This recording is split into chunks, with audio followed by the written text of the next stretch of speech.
galchaa. Yaa Waaqayyo galata, yaa Waaqa galata, yaa Waaqayyo galata kan jennu biyyi nagaa caffee nagaa maatiin nagaa dhagalan si haa ga'u. Yaa Waaqi biyyaaf nagaa kenni, biyyi nagaa haa argatu, biyyi tokko haa ta'u. Sagantaa har'aa kana immoo yaa Waaqati of galchi. Keessummaa dhufellee yaa Waaqati nagaan galchi. Manni barumsaa kun haa guddatu, kan guddatu, kan iddoo ga'aan ga'u keessa haa argamu. Waaqayyo barsiisotas jiranillee akka isaan barsiisanii qaranii gara fuulduraatti ijoollee kana baasan waan isaan haa taasisu. Waaqayyo isaan haa gargaaru. Caffeen kun immoo waldaan caffee kun guddatee kan biyya kana deeggaru, kan biyya kana bulchu, kan biyya kana gara fuulduraatti tarkaanfachiisu yaa Waaqati taasisi. Namni hundumtiyyuu mana nagaatii ba'e mana isaa nagaatti haa galu. Gadaan gabbina. Noof galchaa. Waaqni nagaan bullee nagaan nu oolchi. Eebban dabalaa Waaqa tolaa nuu dabali. Biyya keenya biyya nagaa nuu godhi. Walii galtee nuu kenni. Beelakka malee deemu nu baasi. Dhibee hamaa jalaa nu baasi. Dubbii hamaa jalaa nu baasi. Waraana hamaa jalaa nu baasi. Mee kunoo yaa Waaqayyo maatiin barataan kun barataan keenya haa beeku. Barataan keenya haa beeku. Beekee nama biyyaaf ta'u Waaqni nuu taasisi. Yaa Waaqayyo waldaan caffee kun akkasuma beekee nama biyyaaf ta'u, nama biyyaaf dhaabatu, nama biyya isaa ijaaru Waaqa isa taasisi. Waaqa isa taasisi. Sagantaa kana sagantaa eebbaa godhi. Sagantaa kana sagantaa eebbaa godhi. Gootuudha. Dabale yaa Waaqa tolaa dabale. Nagaan nu oolchi. Fayyaa nuu kenni. Isaan jedhan eebba nagaa haa ta'u. Kan isaan arrabsan abaarsa malee haa ta'u. Fayyaa nuu kenni. Nagaan nu oolchi. Hojii raawwii ji'a torbaa irratti mari'achuudhaaf waamichi isinii godhamee addanatti baga nagaan dhuftanii anaan hojjechuu barbaada. Waldaan caffee waldaa dargaggootaa jedhamee haa hundeeffamu malee waldaa daa'immaniifis hojjechuuf hundeeffame. Waldaa maatiidhaaf hawaasa biyyattii karaa dinagdee, karaa siyaasaa gama hundumaanuu gara fuulduraatti fiduudhaaf socho'aa jiru ta'uusaa sandee gabayaa waan garaagaraa irratti hirmaannaa waldaan kun taasisu gama hundumaan hin argina. Kanaaf xiyyeeffannaa fi of eeggannoodhaan barnoota irratti hojjechuudhaaf gama kana dhufanii mana barumsaa ji'a torbaan dura asitti hundeeffame walumaan beekna waan ta'eef baga nagaan dhuftanii magaalaa keenya rakkoo hawaasaa keessumattuu mana barumsaa istaandaardii isaaf malu guutee keessatti ijoollee hawaasni akka barsiifatuuf carraa waan uumtaniif guddaa galatoomaa jechuun barbaada. Waldaan caffee mana barumsaa gama kanatti dhufee yeroo banu nutis rakkoo hawaasaa hiika jennee kan itti gammannee fi kan deeggarre kan bukkee dhaabbanne waan ta'eef ammas daa'imman kanatti irratti xiyyeeffannoodhaan hojjechuun dhimma ijoo ta'a jechuudha. Rakkoo keessa gallee jirru kana keessaa bahuudhaaf ciminaan walitti dhufeenyaan hojjechuun ni barbaachisa jechuudha. Hojii guyyaa guyyaatiin hojjetamu bu'aan barnoota argama waan ta'eef isa kanarratti yoo ciminaan hojjetame gaariidha. Kanaaf rakkoo dhiyeessiif faasiliitii irratti ciminaan yoo hojjetame qulqullinni barnootaa dhufuu danda'a. Kana yeroo hin jedhu baay'inni barataa daree keessa yoo humnaa ol ta'e barsiisaan iyyee ba'urraa kan hafe ijoollee kana dabtara isaanii ilaalee hordofee sirritti maal baratanii akkaataa isaan itti baratanitti deeggaruu irratti rakkoo ta'a waan ta'eef dhiyeessii irrattis gamanumaan hojjetamaa yoo deeme gaariidha. Akka waliigalaatti waa'ee mana barumsaa kanaa yoo jennu mana barumsaa kaleessa dhalate mana barumsaa humna namaa guutuu ta'e manni barumsaa waggaa baay'ee magaalaa kanatti hojjechaa ture jira beekna. Faayidaadhaaf kan fiigan baay'een jiru. Hanga mana barumsaa kanaa manni barumsaa waggaa 10-15 hojjetee yookaan barsiisee humna namaan guuttate hin jiru. An ragaa tokkodha. Mana barumsaa hundaa nan madaala nan arga waan ta'eef kanaaf hojii immoo kan hojjetu humna namaati. Hojii immoo kan hojjetu namadha waan ta'eef namni jiraannan immoo nama kanarratti hojjetanii akka hojjetu gochuun dirqama ta'a jechuudha. Humni namaa qacarame kunis immoo eeggattummaa keessa bahuun dhimma ijoo ta'a jechuudha. Iddoo baay'eetti eeggattummaa keessa galee hojjechuun irra hin jiraatu waan ta'eef inni kun manni kana guddisuudhaaf ejjennoodhaan of eeggannoodhaan ciminaan mul'ata bal'aa qabannee hundi keenya tokkummaadhaan yoo deemne hawaasa keenya rakkoo qabu kana jijjiiruun ni danda'ama. Asumaan iddoo pirezidaantiin jiranitti rakkoon magaalaa keenya oolmaa daa'immanii sadarkaa tokkoffaa qofa miti. Ammas kan kana caalu akka magaalaa keenyatti mana barumsaa dhuunfaa tokko mana barumsaa sadarkaa lammaffaa tokko qofa jira. hawaasni kaffaltii waan garaagaraatiin dararamaa jira. Innumtuu immoo kan sooressoota abbootii qabeenyaa qofa ta'eera. Kanaaf xiyyeeffannoodhaan mana barumsaa hamma 8tti guddisuuf hamma sadarkaa lammaffaatti guddisuudhaaf yoo irratti ammumaan yaadamee karoorfamee hojjetame bu'aan gara fuulduraatti argamu hin caalaa kan jedhu sana kaaseen waan na dhageeffataniif guddaa galatoomaa cimnee haa hojjennu jechuun barbaada. Waldaan dargaggoota caffee hojii gamtaa waliigalaas barnoota akka biyyaatti biyya keenya keessatti gadi bu'aa dhufe kana yoo irratti hojjetame akka biyyaatti dhiibbaa fiduu danda'a jedhuudhaan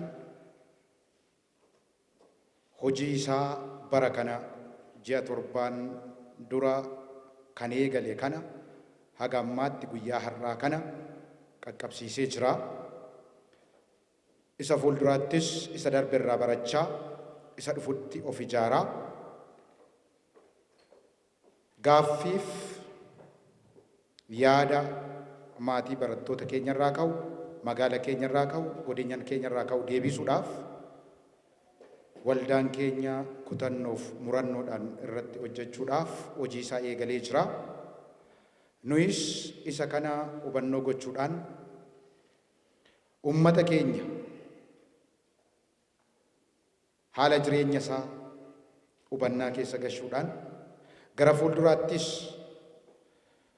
imaammataaf labsii seera barnootaatiin mootummaan baase wal qabsiisuudhaan irratti hojjechuudhaaf nuyis qophoofnee jirra. Kanaaf isa kanarrattis akkasumas pireezidantii waldaa keenyaa dhimma kanarratti kutannoof murannoodhaan akka hojjetamuuf durumaa kaasanii eeyyamamaa akka ta'eef ammas gara fuulduraatti akka kana caalatti hojjetamuuf kunoo isaanis dura keenya jiru guyyaa har'aa kana yeroo calqabaaf maatii wajjiniin wal arguudhaaf fuula keessan dhufanii jiru. Kanaaf gabaabumatti galatoomaan siniin jedhaa gara isaaniittan sin dabarsaa nagaan nuu ta'a. Ayyee kabajamtoota abbootii gadaa maatiin barattoota keenyatis miseensas warri taatan as keessa warri jirtan waan jirtaniifis hundi keessaniyyuu baga wal arguu dandeenye baga isin argee gammadeen jira baga wal agarre. Kanatti aansuudhaan waldaan dargaggoota caffee hojii gamtaa waliigalaa barumsa qofa irratti miti waan kara 22 irratti kan hojjetu. Maqumarraa hoo ka'u waldaa dargaggoota caffee hojii gamtaa waliigalaati. Tokkoffaa hojiilee isaa hin ibsa. Lammaffaa duudhaa maqaarraa kaasee duudhaa Oromoo ibsu moggaafatee waldaa ka'eedha jechaadha. Waldaa natti tole, waldaa natti fakkaateedhaan ijaarame yoo ta'e waldaa mul'ata qabatee mul'ata itittuu fakkaatu qabatee manaa gadi ba'e waan ta'eef kuni waan xiqqaadha. Egeree barattoota keenyatti irratti dhaloota irratti hojjechuun waan guddaadha. Faafrikeet gochuu qabna. Waarshaa namaa dhuumuu jechaadha. Manneen barumsaa banuu jecha waarshaa dhaloota namaa waarshaa nama oomishu waaqaa gaditti waaqa dhuumadhaa gaditti waarshaa namaa jechaadha. Kanaaf immoo waarshaan keenya akka ispaart hin taane qulqullina isaa eeggatee sirriitti hordofanii dandeettii warra qabaniiti. Manni barumsaa tokko dhaabbatu nama dhuunfateefis hin dhaabbatu, qaama dhaabeefis hin dhaabbatu. Manni barumsaa kan eenyuti? Kan uummataati moo kan uummataati miti? Manni barumsaa yoomiyyuu taanaan ammaatii barattootaatiif an uummataati. Uummanni mana barumsaa isaa itti gammade taanaan qaamni hunduu hin deeggara jecha. Qaamni hunduu bira dhaabbataa jecha. Kan keenya yeroo marasaa duudhaa amma barnoota keessatti damee gadaa kan barsiisan hin jiru nu biratti. Sirna gadaa sabjektii mataa isaa godhatee barsiisan jira. Duudhaan dirqama wanti. Dhaloonni tokko duudhaa sabummaa isaa, aadaa isaa, gadaa isaa, sirna isaa hoo beeke safuu qabatu. Dhaloonni safuu qabatu sooshaal miidiyaadhaan hin badu. Biyyattii nyaachaa kan jiru humni guddaan sooshaal miidiyaadha. Haala itti fayyadamummaa sooshaal miidiyaa ijoollee keessaniitis hordofaa. Waan adda addaa koompitara hojjechaa jiru argaa jiru, koompitara galchanii jirra itti fayyadamaa jiru. Garuu sirriitti hordofame waan adda addaa sammuudhaan qaramuu qabu. Ijoolleen kana caala akka barataniif itti deemuu qabna jechaadha. Cimsineet hojjenna jechaadha. Eenyu nu gargaara? Eenyu nu faana ta'e? Yoo isin nu faana taatan, yoo isin humna nu taatan, barattoota keessan erguu qofaa odoo hin ta'in, kaffaltanii barsiisuu qofaaf odoo hin ta'in, yoo manni barumsaa kun hundee isaa gadi fageeffatee bal'ifateet babal'achuu qaba magaalaa kana keessatti. Nu humtuyyuu keenya jennee fudhachuu qabna jettanii yoo itti amantan sirriitti wanni nuyi hin bal'ifanneef hin jiru jechaadha. Bara dhufutti cufaa biraanchii keenya biyaan oo hanqate damee 3-4 gubbaa caafirratti jiddugala keessatti kara gadiittis akkasis gari bitaa mirgattis daandii gubbaarra qofaan fiignu keechas babal'isuudhaan sirriitti uummataaf mana barumsaa babbanuu itti fufaa jechaadha. Dameen babal'isna malee kuni dameen bakka jirutti kan dhaabbatu itti fakkaate. Lafa gaafannee jirra kireeffattee yoo barsiistu yeroo baay'ee isaa dhiibbaa dhumuun kan oolu. Maalirratti kiisii maatii barattootaa tuttuquun kan oolu. Tuttuquun hin oolu. Maaliif jennaan baasii qabataanan kiraa daddabalataanan kiraa san kaffalte. Propozaaliidhaan cooperative investmentii kan jedhamu jira. Cooperative investimentiidhaan propozaala galchinee jirra. Bulchiinsa magaalaa Amboo irrattis qaama hin ilaallatu wajjin dafnee fennee ijaarsa isaa saffisaan fennee akka kanaatti tuduun kan kanarra fooyya'u hanga 8 jedhan kabajamuun hanga 8 oduu ta'in hanga 12tti deemna. Hanga 12tti deemna. Hanga 12tti sanii ol 8 ol kan jiru gaariif yaraa adda baasii kan beeku daandii ce'uu kan danda'u innuu barsiisuu kan danda'u ta'ee akka uumamutti oomishamutti sammuu isaanii guddifachaa deemna jechaadha. Lafa hin qabnaasi haa xiqqaattu haa guddattu hin qabna gamoo abbaa 3 inni ijaarrama. 8 ol kan jiran 9, 10, 11, 12 kutaaleen kun 4 achi gamoo irratti sirriitti akka baratan goona jechaadha. Oluma deemuu qabna malee gad deemuu qabna. Ka'anii dhaabbatanii nu haa oolchuu jedhu abbootiin gadaa. Ol fuudhee gannu hin deebisinu. Kaanii jirra hin dhaabbannu. Barnoota irratti hojjenna. 12ffaa kutaa 12 barana qormaanni miila darbe akka biyyoolessaatti qoratame irratti biitti mataa gadi qabattee moo hin qaban? Barsiisonni baay'een isaa hamilee tuqame moo tuqame? Hamilee cabe moo cabe? Barattoonni ammi kun hundi wanni ta'ee ministeerri barnootaa akkaataa kanaan baasee kanaan hin jiru dhaloonni hin jiru baranne hoo jedhamu barataa meeqatu qaba? Nuti isaanii ol sadarkaa isaa kan eeggate amma humni keenya hin dandeenye yoo jiraaterre humna warra nuu ta'uu danda'an alarraa isaa pilaayitoota keenya qabannee barsiisota keenya itti dabala muuxannoodhaan yeroo barumsa hin jirretti dabareedhaan muuxannoo biyya alaa sirriitti istaandaardii biyya alaatiin kan barsiisan biyya keessatti guutanii jiru magaalaa Finfinnee keessatti isaan irraa muuxannoo akka fudhatan leenjii akka fudhatan caalmaa isaa akka ammayyeessan gochuudhaaf kutanneetu irratti hojjechaa jira jechaadha. Sababni isaa isin ka'umsa nuu taatan malee amma bakka 5tti godinaalee 5 irratti ofuma isaaniitiif mana barumsaa kana kan argan ofuma isaaniitiif bulchitoonni baay'een nu yaamanii lafa nuu kennaa jiru. Ka'umsa keenyas godhanne bakka 4tti argannee jirra. Manni barumsaa waldaa hojii gamtaatiin banamu tokkoffaa koostii maallaqa kiisii isin miidhu lammaffaa qulqullina irratti hojjeta sadaffaa baay'ina irratti hojjeta waldaa hojii gamtaa jechaan matuma isaatiin iyyuu waan kophaadhaan dhuunfaadhaan rakkoo furmaata fiduu hin dandeenye walitti ijaaramanii walitti dhufanii waliin furmaata waloo fiduu jechaadha. galtee waliin argachuu jechaadha. Kanaaf isinis bifa kanarratti hundooftanii maatiin kun sirriitti itti deemuu qabna. Caalmaasaa koorii qabdu bakka bu'aa qaba maatiin isarraas feedbaakii qabatee koorii hin qabna. Mana barumsaa bulchiinsa waliigalaa qofa nu ta'e mana barumsaa qofa nu ta'e akka waliigalaattis koorii qabna. Bifa sansaniitis sirriitti deemna. Kanaaf jabaattanii cimtanii yoo isin nu gargaartan humna hormuu taatan kana caala ijoollee keessanii irratti hin agartu jijjiirama warra agartanii jiraattu mala agarindaamaa ta'een jabaattanii cimtanii kana caala bara dhufutti immoo akka deemtu ijoolleen keessan barattoota mana barumsaa biraa jiran irraa dorgomtee adda akka taatu nus irratti hin hojjennu isinis irratti hojjenna.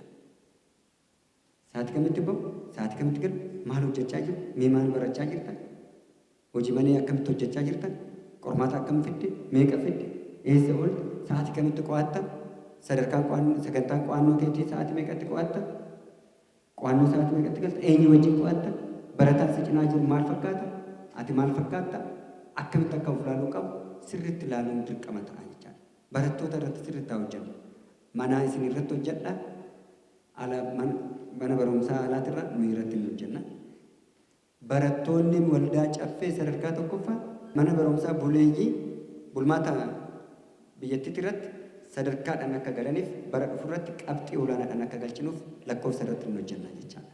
Irraa jalaa irratti hin hojjenna. Sirriitti dorgomtoota adda ta'an godina kanarraa yoo akka Oromiyaatitti tokkoffaa akka ba'aniif irratti hin hojjenna jedhee tanan yaada. Nan amanas itti fiigna itti nan boonammoo ijoollee qaqqaxalee ijoollee quuqama eenyummaa ishee qabdu baay'isawee mindaa isaaniitti fimuti kan hojjechaa jiran barsiisonni keenya mindaa isaaniitti fimuti eenyummaa isaaniitti hojjechaa jiru eenyummaa isaaniitti hojjechaa jiru barsiisota safuu qabdu barsiisota etiksii guutuu ta'an barsiisota of danda'aniitiin barsiisota koomentii fudhatanii itti gaafatamaa yookaan manaajara yookaan bulchiisarra yookaan kooree caala itti himamanii hojii hiikanii hojjechaa jirantu jiran jalatti jechaadha. Sirriitti harka rukuttu taanaan sirriitti harka naa rukutaaf.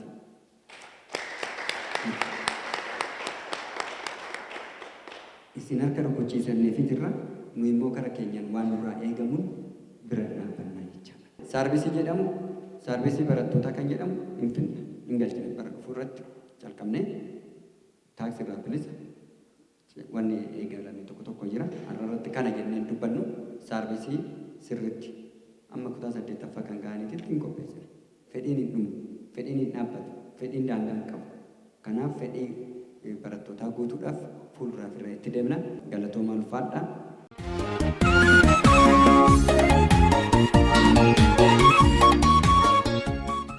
Anis maatii barataa tokko ta'ee asitti argamee carraa kanatti fayyadamuu kootiif baay'ee galata guddaa galfachuun barbaadaa jechuudha. Ittaan sun mana barumsaa tokko jechuun dhaloota eegareetiif ka'umsa guddaadha jechuudha. Keessattuu immoo mana barumsaa oolmaa daa'immanii eegaree keenya sirriitti cimsannee dhaloota boruu biyya kana tikfachuu danda'u, dhaloota boruu maatii kana gara fuulduraatti ceesisuu danda'uu fi dhalattoota boruu naannoo Oromiyaa keessatti gahee guddaa taphachuu danda'an kan ittiin horan waan ta'eef bifa kanaan maatii waamtanii mariisisuu carraa kennuu fi akkasumas hanqinaaf cimina keessanillee adda baastanitti deemuuf kallattiin isin qabattan baay'ee gaarii ta'uu fi haala baruuf barsiisuu keessanillee daa'ima koorraa argeera jechuudha. Kun immoo ka'umsaaf guddaadha. Barataan tokko amma yoo qarame barataan tokko amma yoo sirriitti qabame akkuma duraan kaase eegaree biyya kanaatiif ka'umsa guddaa qaba waan ta'eef haalli baruuf barsiisuun keessan haalli hordoffiin keessan guddaadha jechuudha. Kanaan dura barataa koo boo'ee boochiseen sossobeen hedduu taasiseen kanan barsiisaa ture.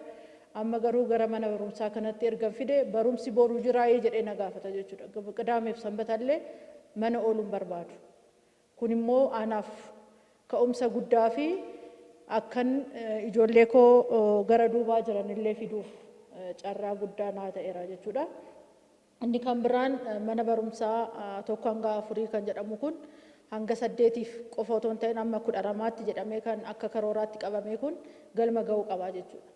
Maaliif ijoolleen naannoo biraa jiran illee finnee akka barsiisuuf ka'umsaaf argineedha waan ta'eef qulqullinni baruuf barsiisuun keessanirraa arganne kun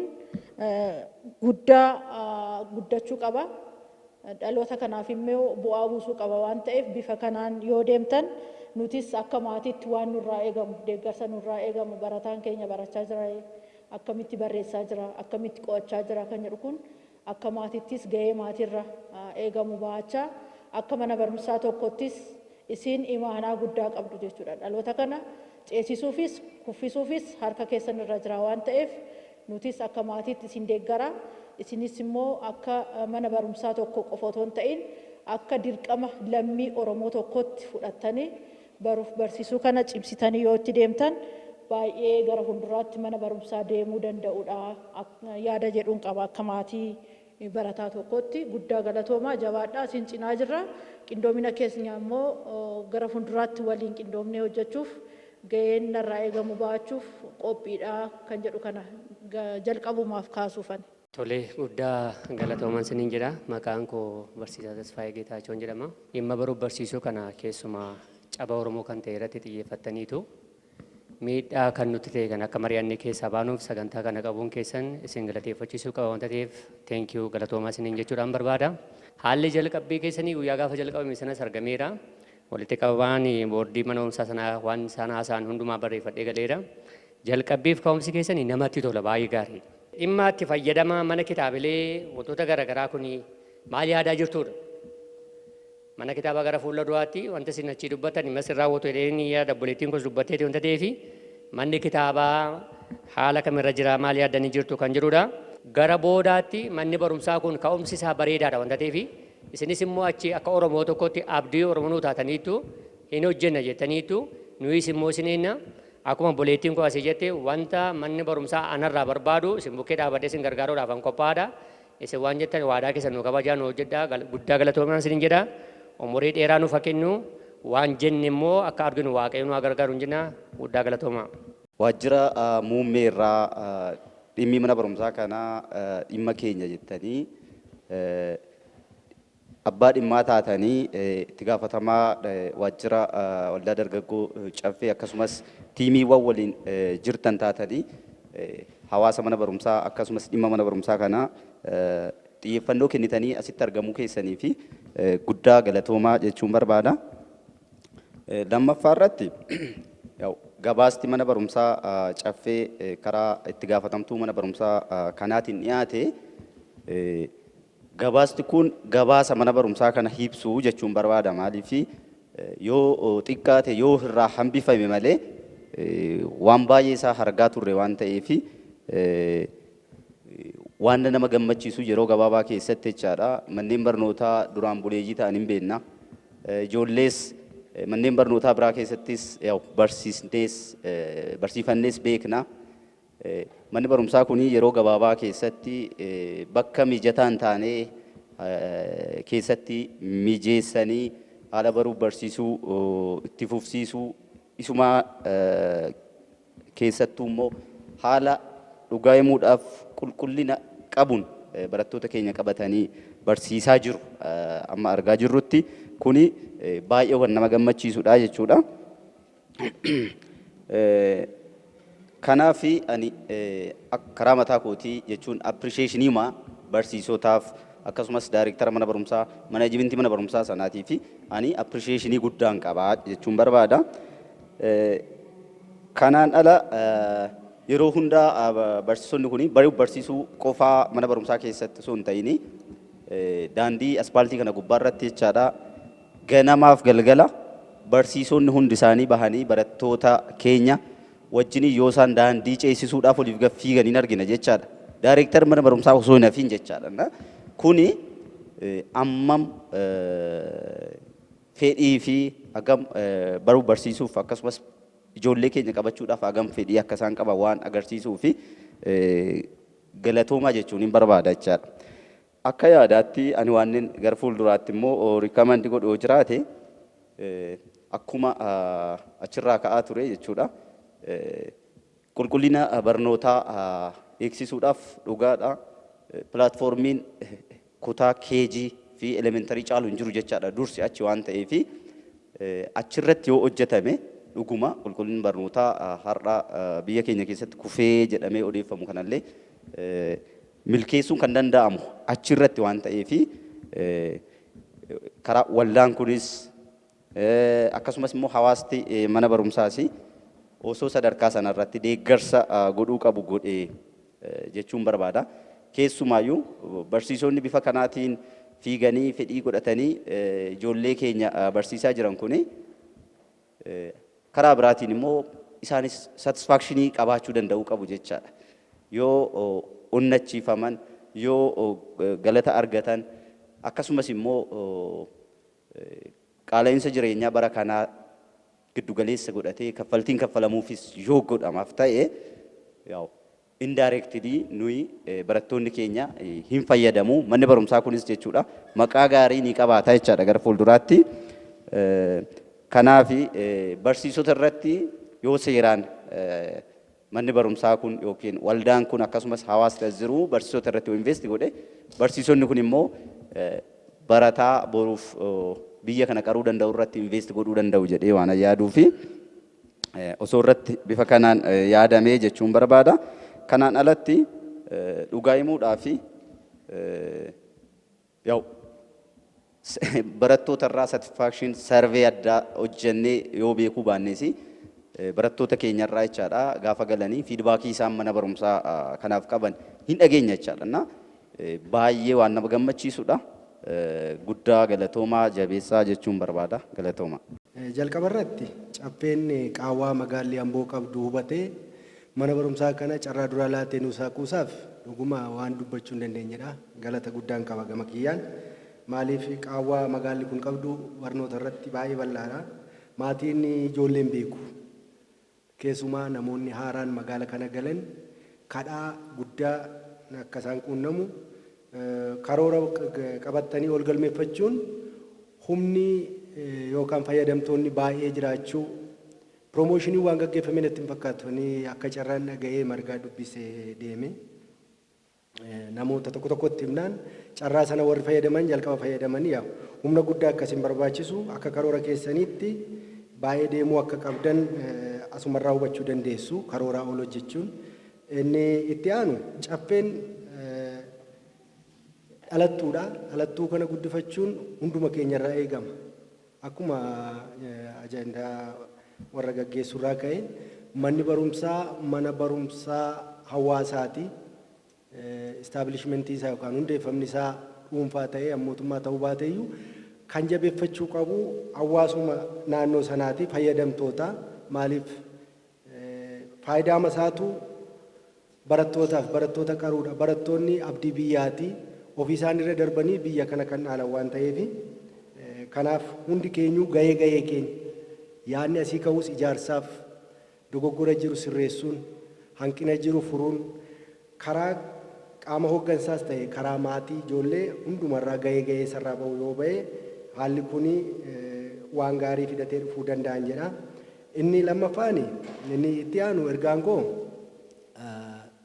daandiin takkaa bahee fi maqaan baheen deebi'uu jedhu. Rakkoo mana barumsaa dhuunfaalee keessatti argaman hundi keenya quba qabna, gurraa qabna. Kanaaf jalqabumaa bara jalqabaati waan ta'eef manni barumsaa kun maqaa gaarii horatee akkuma biqiltuu tokko jalqaba akka hin jallanne eeganii kunuunsanii yoo qajeeshan qajeelaa ta'ee guddatu maqaa gaariitiin akka deemu inni guddaan manni barumsaa laachuu qabu naamusaa fi duudhaa hawaasichaa keessaa ta'uu qaba. Naamusni guddaan amma barumsa qofaan miti kan kufe biyyi kun. Naamusnis jalqaba mana barumsaatti kufe. Barataan naamusaa fi safuun beekne barumsa irratti bu'aa buusa jedhee yaadu. Qubee lakkaa'uu fi herrega baruun naamusan qabu safuun beeku taanaan bu'aan ni buusu xiqqaadha. Kanaaf inni gurraan dhageenyu iddoo biraarraa mana barumsaa kana keessatti ijoolleen daa'imaa boru kan isaan irraa baratan naamusniif safuu duudhaan hawaasichaa achi keessatti lafa qabachuu akka qabu gamanumaa imaanaanii hojjettoota mana barumsaa kanarraa waan eegamuuf iddoo barbaachisaa ta'etti hundi keenya warra asitti walitti qabamne ijoollee achii qabnu mucaa kooti taanaan kan ijoollee karaarraa jallisu barruulee wal quunnamsiistuu yookaan kominikeeshiniin jira. Maatii waamanii gorsiisuun karaatti deebisuun odeeffannoo barbaachisaa ta'e achirratti erguun humna guddaa gaafachuu danda'a. Tarii kun imaanaa waan ta'eef dirqama keenyas waan ta'eef kanarratti aarsaa barbaachisu akka kaffaltanii namni karoora bal'aa qabu kaayyoo qabu immoo dadhabeeti kaayyoo isaa bira ga'uu waan danda'uu fi humni xiqqaachuu danda'a. Isinis karaa manaajimentiitiin humna kanaaf yaada amma kakka'aa ture kanaaf furmaata akka laattanii abdii qabna. Fuuldurri keenyi akkuma isin jettan waan guddaadha waan ta'eef kan dhabanii iddoo biraa deeman jiru waan ta'eef isa dhufutti kana caalaa carraa bal'aan baname barattoota bal'aa simattanii hojii gaarii akka hojjettan abdiin qaba. Galatoomaa jechuun barbaada. Yaadni mana keessaa ka'aa jiru yeroo ammaa kana yaada nu ijaaruudha. Iddoo nu jabeessutti nu cimsaa. Iddoo immoo wantoota fooyyessuu qabnu akka fooyyessinu galtee nuuf ta'a jechuudha. Kanaaf yaada mana keessaa ka'eef galatoomaan jedha. Isa jechuudhaani gara yaada koosa ijootti gaafan deebi'u hundeeffamnumti mana barumsaa kuni xiyyeeffannoonsaa hawaasa kanaadha. Hawaasa kana xiyyeeffateetu manni barumsaa kun hundeeffame malee maallaqa walitti qabachuudhaaf miti. Kana beekuu qabna jechuudha. Otoo maallaqa walitti qabachuudhaaf ta'e ka'umsumsaa sirriitti gatiirra daballee kaana ture. Yaada yeroo galmeessinu namoonni waan nuun jechaa turanii tarii hamma qarshii keessan gadi buusuun kuni qulqullina barnootaa irratti rakkoo uumaa laata hin sodaanna jedhanii namoonni yaada nuu kennaa turani. Qarshii gadi buusnee barsiisaan taanee itti qaxarree gatii yookaan mindaa xiqqaa kaffallee fi akkasitti gaggeessina miti kaayyoo akka kanaa kana hin qabnu. Barsiisotuma qaxaruu gubbaatti illee ifaajjeen nuti goone salphaa miti. Barsiisotuma muuxannoo qaban amma dandeenyutti barsiisota kallattiidhaan leenjii qabanii fi mana barumsaa kana gara fuulduraatti adeemsisuu danda'u, barattoota seeraan barsiisuu danda'u jennee itti amanneedha kan nuti qaxarree akkuma yaadne immoo milkoofneerras.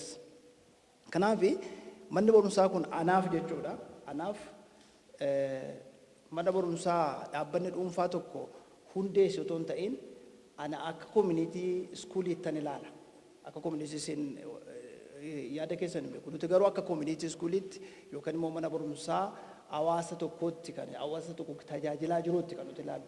Yeroo ammaa kana magaalaa kana keessatti qarshii baay'ee gadi bu'aa kanaan qulqullina barnootaa eegee wantoota barbaachisu raawwatee barsiisota barbaachisoo ta'an muuxannoo qabanii fi ogummaa kanaan leenjifaman qaxaree barsiisu qarshii kanaan jira jedhee yaaduudhaan.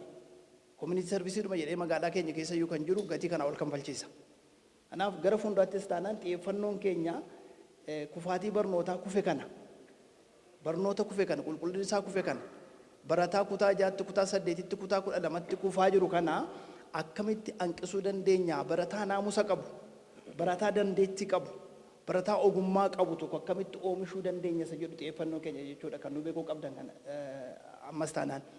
Tarii namni nuti mana barumsaa amma waltajjii kanarraa hafuunsaayyuu marii kanarraa hafuunsaayyuu kana shakkuma inni yeroo baay'ee manneen barnootaa yeroo maatii walitti waaman qarshii akkas taanee akkasitti kasaarree kanaaf birrii amma kanaa nu dabalaasa jedhu sana itti himu. Tarii namni isa kana dhaga'uun barbaadu jedheetu hafees ta'uu danda'a. I don't know guyyaan akkuma boleessu kachi kaasa guyyaa sanbataa irra sodirra bu'ee tarii immoo isa kanas dhaga'uu dhiisuudhaaf namni hafe ta'a. Kana miti ammas kaayyoon nuti si waamne kana miti waan ta'eef gara fuulduraatti akkamitti adeemuu qabna. Yoo maal goone kaayyoon keenya kana galmaan gaanna. Ammas xiyyeeffannoon keenya qulqullina barnootaati. Barnoota kufe kana otoo kiisii hawaasaa hin miidhiin otoo kiisii maatii keenyaa hin miidhiin barnoota kufe kana akkamitti galmaan geenya qulqullina isaa akkamitti deebisna isa jedhu kanarratti xiyyeeffannee hojjechuu qabna. Kanaaf immoo qaamni dhimmi kun isaan ilaallatu kana gubbaarratti tokko mana barumsaati. lama hawaasa manni barumsaa sun keessa jiraatudha. Sadii maatii barataadha. Arfaffaan immoo barataadha uummataa isaati. Kanarratti qaamni kun walii tumsee hojiin hojjetu taanaan hojii barnootaa yookaan qulqullina barnootaa deebisuun hin danda'amu maa hin dhiyu. Kanaaf isinis warri maatii taane nutis dhimma ijoollee keenyaa nu galchuu qaba. Maaluma caalayyuu sagantaa keenya dhiisnee wayita barbaadamtanitti mariidhaaf yeroo barbaadamtan sagantaa kamiyyuu hin dhiifnee dhufnee dhimma maatii keenyaa mari'achuu qabna, dhimma ijoollee keenyaa mari'achuu qabna. Kufaatii barnootaa kan fidu keessaa tokko yeroo ammaa kana magaalaa keenya keessatti argaa kan jirru barataan yookaan daa'imni naamusa dhabuudha. Naamusni hin jiru taanaan mana barumsaa keessa qulqullina barnootaa galmaan hangaa jettanii yaadina. Hin ta'u kun. Garuu mana barumsaa kanarraa kanan argu maanni mucaan koos fuutee kan galtu kutaa 3 baratti yeroo baay'ee yoo nuti mana keessatti dogoggorre ijoollee warra xixinnoodhaan nuun illee anaan illeen abbaa abbi safuurra hin jirtu naan jetti. Waa'ee safuu sirriitti mana barumsaa kana keessatti hubataa jiru ijoolleen. Safuu barsiisuu qabna, safuu beekuu qabna. Safuun immoo maanni barataan safuudhaan guddate immoo akkamtaa, dhalli safuudhaan guddate immoo akkamtaa seedu sana isiniif ifa kun barbaachisu ibsuusaa. Safuu beekuu qaba barataan. Safuutiin jirru yeroo ammaa kana generation dhaloonni amma jiru kuni manneen barnootaa keessatti safuu kan jedhamu hin beeku. Kanaaf isa kanarratti xiyyeeffachuu qabna. Isa kana gochuufis immoo barsoonnis murteessoodha. Piroomooshinii kan hojjetu hawaasa keessatti manni barumsaa kun akka guddatu, akka lafa qabatu piroomooshinii kan hojjetu maatii barataati waan ta'eef iddoo hanqina qabnutti hanqina keenya nutti himaa walitti himaa deemnu iddoo cimina qabnutti immoo cimina keenya immoo hawaasatti koominiitii jirutti himaa hawaasa miseensa hawaasa keenyaatti himaa haa deemnu akka kanatti yoo goone wanti nuti milkoofneef wanti nuti hin dagaagneef damee adda addaa wanti hin banneef hin jiru galatoomaa jechuun barbaada kanuma. Waldaan caffee kun baay'ee waan gaarii amboo yaadatee asitti banuunsaa waan guddaadha. Hojiin amma hangammaatti hojjetame kunis baay'ee nama boonsa baay'ee nama gammachiisa. Ani calqaba galatoomaa isaanii jechuun barbaada. Kanatti aansuudhaan ani waanuman sodaadheen waldaa caffee kanatti himuu barbaade. Amma asitti manni barumsaa kun banameera. Erga banamee maal hojjechaa jirraa? Kana booda gara fuulduraatti lafa arganneerraayyii sadarkaa tokkoffaa amma kutaa 8 banna jennee yaadnee jirra jedhanii amma 12 itti fufna jettanii lafti jiraayyii wanti qabatamaa wayii jiraa. Kanaaf yoo ifaan soratan dukkana siifatu jedha Oromoon. Yoo ifaan kana gochuu baattan rakkoon kun booda nu mudataayyii kan jedhu ani sodaa guddaan qaba. Isa kana sirriitti akka itti yaadamu, sirriitti akka waan tokko waan qabatamaa tokko harkaan qabachuu dandeenyu akka ta'u asiin adaraan isiniin jedha. Karaa biraatiin kufaatiin barnootaa biyya keenya mudate mataarraayi. Maaliifin yeroo duratti ani ijoollee baay'een qaba ijoollee barsiisan ture mana barumsaa asuma naannoo kanatti mana barumsa mootummaati. Tokko hanga afuriitti barsiisaa tokkoon barataan barachaa ture. Barsiisaan sun yoo dadhabaa ta'e barataan kutaa tokko keessa jiru hundumtuu barataan 70 barataan 80 tokko hanga afuriitti otoo homaa hin hojjetiin mana isaatti gala. Waan calqabdan sirriitti ijaaf ijootti gootanii calqabdanii akka gara fuulduraatti tarkaanfachuu danda'an akka taasiftan irraa keessa. Barsiisonni as jiran kun dhugaadhuma qaxaleewwani namoota baratanii namoota gara fuulduraatti biyya kana jijjiiruu danda'ani. Barsiisota ijoollee kanaa qofa otoo hin ta'in nama biyya kana jijjiiruu danda'an amma barsiisaa jira. Kanaaf sirriitti kana hubatamee akka gara fuulduraatti hojiin kun itti fufuu jechuun barbaada. Egaa waan ani illee irra darbe dhiifatama naa godhaa. Bakka guddaa laattanii marii kanaatiif iddoo kanatti argamuu keessanii fi guddaa isin galateeffannaa. Kan kana jedheeni waanuma tokkoon kaasa iddoon kaan inni kaan ka'eera. Waa'een qulqullina barnootaatii waan wal qabatu waan nama gaafachiisu kamiyyuu miti jechuudha. Namni kamiyyuu manaa qabaa, dhala qabaa, ufii baratee tasga'ee isiniin immoo manni barumsaa kun hundeeffamuunsaa qaama barateen hundaa'e fakkaata. Bal'aansaa. Kanaatiif shakkiin dugda waliigalarraa caffeerraa ni qabu tasa qaala'insa jireenyaa kanaatiin wal qabatee haalli amma kaffaltii kanaatiin wal qabatee nu dhiistanii deemtuu laata shakkii qaba fuuldura. Kun shakkii koota akka nama dhuunfaatti. Yoo nu dhiistanii deemtu yoo ta'e rakkoodha.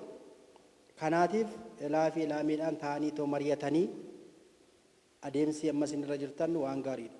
Waan bareedaadha jechuudha. Jalqabbiin jiru kuni kana caalaa cimsamee akka itti adeemamuu fi qindoominni qaamolee adda addaa gaggeessitoota manichaa sadarkaan jiru hundumti qindoomuun baay'ee barbaachisaadha jechuudha. Qindoominni jiru taanaan rakkoodha.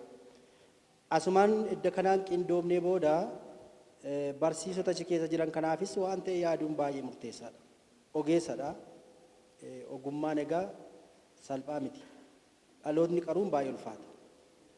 Dhaloota qajeelchuun baay'ee ulfaata. Daadhimni tokko nama rakkisa kan as odeessinu kana rakkoo ta'uu danda'a. Daadhima tokko manama tokkoyyuu abbaan maatiin tokko wal qixxeessee itti deemuun baay'ee ulfaataadha waan ta'eef baay'ina barataa amma kana jiru kana fuulduratti ceesisuuf bor dhaloota biyya kana fuudhee deemu gochuu fi gaheen barsiisaa baay'ee olaanaadha. Baay'ee murteessaadhas baay'ee olaanaadhas. Kanaaf isaaniif illee yaada keessan keessatti waan ta'e yoo yaadame kana caalaa fuudhaniitu deemu caffee ol kaasanii kana caalaa mul'isuun hin danda'amaadha waan jedhu. Manni barumsaa caffee barana eegalee akkaataa kanaatiin qulqullina barnootaa irratti akkasittiin hojjechuun ani dhugaadha baay'ee namatti tola. Kana caalaa nuun immoo akka maatiitti sin duukaa dhaabbannaa waan humni keenya danda'u. Namni dhalasaa isaa of abbaadhaa olitti ilaallata malee abbaadhaa gadi miti. Sin duukaa jirra. Hin mari'annaa akka humna keenyaatti sin faana jirra halkanis guyyaas nu waamtanii irratti mari'achuun baay'ee barbaachisaadha. Nan dheeresse galatooma. Marii maatii keessatti gammadee ilaalchaa fi yaada gaarii mana barumsaaf qabu argee iddoo baay'eetti mana barumsa baay'eetti maatiin mana barumsaa isaa hin komata. Mana barumsaa sanaa akka achitti iyyuu argamu fedhu nu miitaniirtu, nu saamtaniirtu, nu gubdaniirtu jedhaniitu boonuu asitti garuu namni gammadee yeroo dubbatu ilaalcha gaarii mana barumsaaf yeroo kaasuun arge waan ta'eef mee al tokko caffee mul'ata godhatee mana barumsaa addanatti hundeessee fi isin maatii barattoota keessan gara na fidaniif hamilee yoo kennitan natti tola.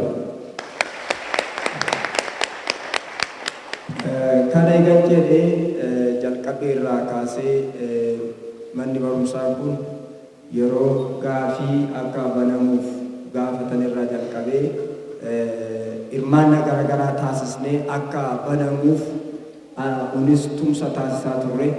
Akka carraa ta'ee yeroon gaafiin dhiyaatillee yeroo isaa malee ture garuu rakkoodha waan ta'eef ilaallee keessa isaanis waan beeknuuf humna isaan qabanis waan beeknuuf wantoota kana yeroo isin hafe kana keessatti guutuu dandeessanii gaafa jenneetti pirezidaantiinis qaama dhimmi ilaallatu waliin dubbachaa turre.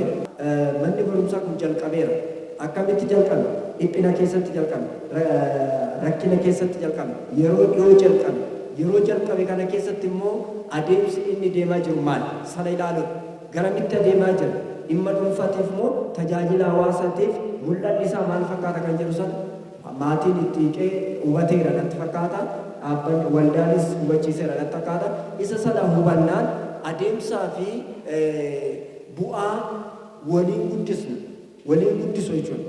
Qaamoleen hundumti gahee isaa ba'ee deeggarsa isaa taasisee guddina inni guddaan barbaadamu barataa dandeettii gahumsa naamusa safuuf duudhaa horate biyya kanaaf horuu boru biyya kana fuulduratti fuudhee kan gaggeessu kan bulchu kan ogeessa fayyaa ta'ee dhukkubsataa yaadu injiinarii ta'ee mana barumsaaf waan garaagaraa ijaaru gahumsa qabu sana horachuudha. Ka'umsi asiidha waan ta'eef inni kun immoo maatiin ijoollee isaanii yoo hordofe yoo deeggare barsiisan kutannoof ciminaan dhiyeessin isaaf barbaachisu dhiyeeffamee fi tareetii akka irra deddeebiidhaan wanti ka'aa ture dhaabbanni waldaan ilaalu jira jedhee wanti hubadhi wayii jira irra deddeebiidhaan gaafiin ka'aa ture tokko yoo sana ta'e hojiin hojjetamu bu'aansaa jaallatee osoo hin ta'in dirqama ol ka'a jechuudha. Kanaaf mootummaanis xiyyeeffannoodhaan sirna barnootaa qulqullina barnootaa fiduudhaaf eessatti kufneedhee qorannoo garaagaraa gaggeessaa ture jechuudha. Sadarkaa naannootti sadarkaa biyyoolessaatti. Kanaaf qorannoo gaggeeffame keessatti qorannoo tokko gaggeeffamee gadi darbee ture. Parsantii olaanaa kufaatiidhaaf kan ta'e tokko barsiisaan gahumsaan kutannoodhaan fedhiidhaan parsantii 37 naannoo kana kan ta'u barsiisuu dhabuudhaan jedha konkuluuziiniin isaa jechuudha. Parsantiin 13 tuqaa wayii kan ta'u immoo mana barumsarraa hafuudhaan yoo dhaqees wayittii seenee barsiisuu dhabuudhaan inni kun immoo hordoffiif deeggarsaan kan cimu waan ta'eef wantoota akkas irratti cimamee yoo hojjetame bu'aan argamu ol aanaadha kan jedhu sanan kaasa waan ta'eef maatiin qaamni hundi gahee as keessatti qabdu waan ta'eef manni barumsallee maatii kanaaf banaa gochuu qaba. Yoo dhufee dubbisuu dadhabillee iddootti yaada kennullee galmee yaadallee kanallee qopheessuudhaan maatiin guyyaa guyyaadhaan kana fooyyessa kana sirreessa jechaa yoo deemne ta'e rakkisaa ta'a jechuudha. Kanaaf gama keenyaanis hordoffiif deeggarsa in taasisaas jirra. Ani akka dhuunfaadhaanis deddeebi'ee yeroo baay'ee karaa gubbaadhas waan ta'e itti goggoree himan gaafadha. Maalirra jirtu hooggansa wajjinis hin dudubbanna. Jalqabbiirra jalqabee daree seeneera. Yooma kanayyuu daree seenee laaleera. Keessattuu barattoota keejitiif hojiin barsiisonni hojjechaa jiran miidhagsuu fakkii garaagaraatiin daree miidhagsanii barattoota ittiin barsiisaa wanti jiran sun wanta addaati waan ta'eef cimee akka itti fufuudhaan kan jedhudha. Kanaaf dhimma dhiyeessiidhaan wal qabatee sila waa tuqee kaaseera. Dhiyeessiin meeshaalee barataan ittiin baratu jalqabee humna namaan jalqabee baajitaan dabalatee kun hundi dhiyeessedha. Lafti mataan isaa dhiyeessedha. Manni fincaanii dhiyeessedha. Teessoon dhiyeessedha. Isa kana immoo al tokkotti guutamu. Waldaan caffee garuu hamma arginu olitti guuttatee itti deebi'e. Wal jalaan itti deema kan jedhu sana kaaseera. Haa jennu mootummaan sirna barnootaa jijjiiru. Sirna barnootaa yeroo jijjiiru kitaaba oomishee qopheessee barataadhaan gahuudhaaf yoo xiqqaate waggaa 2-3 fudhateera. Barataan keenya reef barana xiqqoo qaqqabaa jira malee kitaaba malee barachaa jira. Inni kun mataansaa qulqullina barnoota irratti dhiibbaa fida. Al tokkoon immoo waliin hin gahamu waan ta'eef akkasitti marii waliin mari'atamu keessatti galtee waliif kennaa yaada deeggarsaa waliif kennaa yoo deemame gaarii ta'a. Inni kan biraan manni barumsaas haa ta'u maatii xiyyeeffannaadhaan irra deddeebi'ee wanti kaas xiyyeeffannaadhaan wanti hojjetamuu qabu wantoota ijoo sadan tokkodha jechuudha. Tokko qabxii barataa fooyyessuu isa kanarratti hundumtu hojjechuu qaba jechuudha. Barattoonni yeroo asii galan qo'achuu qabu, dubbisuu qabu, hojii manaasaa hojjechuu qabu, maatiin kominikeeshinii isaanii ilaaluu qabu, deeggaruu qabu, waa shaakalsiisuu qabu jechuudha. Yaada baay'ee nama gammachiisu manni barumsaa kun hundeeffamuusaa asitti ijaaramuusaa sirrii akka ta'e maatiin bal'inaan waan kaaseef ciminaan irratti haa hojjetamu.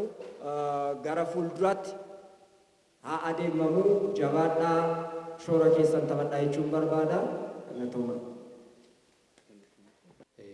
Guddaa galatooma jecha ani baay'ee waan namatti tolu waan nama cimsu adeemsa baruu barsiisuu keenyaa fi akkasumas hojimaata hojii keessoo barnootaa keenya waan cimsu waan nu kaaftaniif guddaa galatoomaa siin jecha ani akka bulchiinsaatti akka koree mana barumsaa tokkotti wantootuma darbee deebisuu qabu deebisa.